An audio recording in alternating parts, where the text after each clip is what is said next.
Euroregione.news. Come fondazione abbiamo ritenuto che potesse essere interessante un corso che ha una durata abbastanza lunga e offre alle associazioni che verranno ammesse a partecipare una serie di suggerimenti, di percorsi per rafforzare le loro capacità progettuali e organizzative.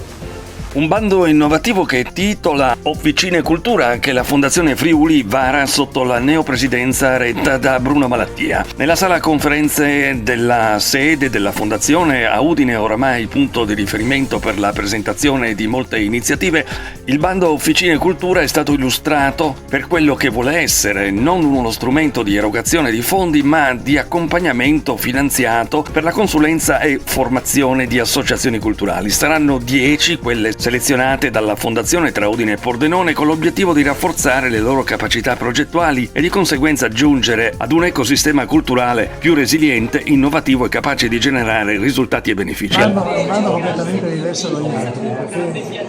in questo caso non si risolverà con l'erogazione di un contributo, ma offriamo un servizio innovativo. È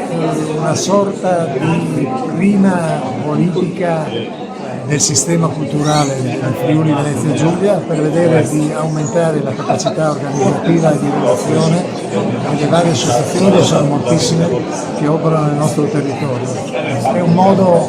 è una speranza di far crescere le associazioni, gli eventi che organizzano e la qualità degli eventi. Per dare forma al percorso nelle sue fasi, definizione dei fabbisogno, capacity building, laboratorio di coprogettazione e affiancamento personalizzato, è stata chiamata la società Singlock che già opera con le fondazioni. Sì, l'obiettivo è quello di dare alle organizzazioni della cultura quindi maggiore sostenibilità da un punto di vista organizzativo e chiaramente poi economico-finanziario, quindi l'intento è da mettere le basi da un punto di vista teorico ma soprattutto pratico perché le organizzazioni in progressione possano agire con sempre maggiore autonomia e bilanciamento rispetto a quelle che sono le diverse fonti di entrata a cui fanno riferimento. Con il bando Officine Cultura, la Fondazione Friuli intende rivolgersi ai già vivaci operatori culturali del Friuli per coinvolgerli attivamente in piani strategici triennali e di sostenibilità economico-finanziaria dei progetti, nella diversificazione delle fonti di finanziamento per realizzarli, creando anche e possibilmente reti culturali con iniziative di coprogettazione. Le associazioni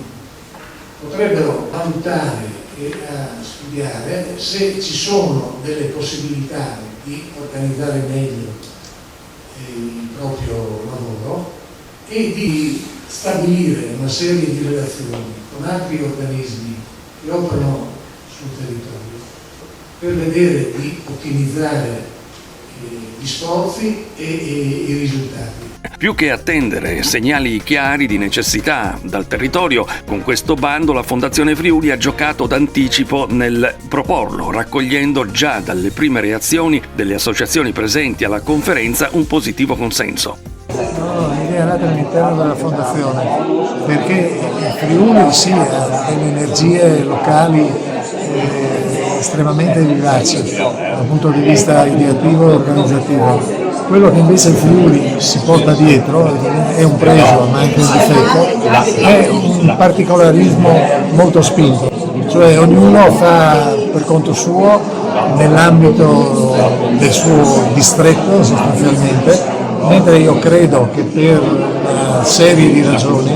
sia quanto mai opportuno invece stabilire relazioni, sinergie e creare coprogetti, collaborare anche con altri perché non sempre avremo a disposizione le risorse che ci sono oggi e comunque perché è bene, culturalmente utile la relazione con gli altri. La Fondazione ha intercettato quello un po' che è un bisogno effettivamente del territorio e del comparto culturale e quindi ha proposto una risposta, diciamo anticipando un po' forse anche la consapevolezza di fare questa richiesta, però leggendo un po' quello che è la necessità, no, del territorio. I soggetti destinatari del bando sono enti culturali no profit dei territori già appartenuti alle province di Udine e Pordenone, e la scheda di candidatura dovrà essere trasmessa alla Fondazione Friuli entro le 13 del 26 settembre all'indirizzo info@pec.fondazionefriuli.it.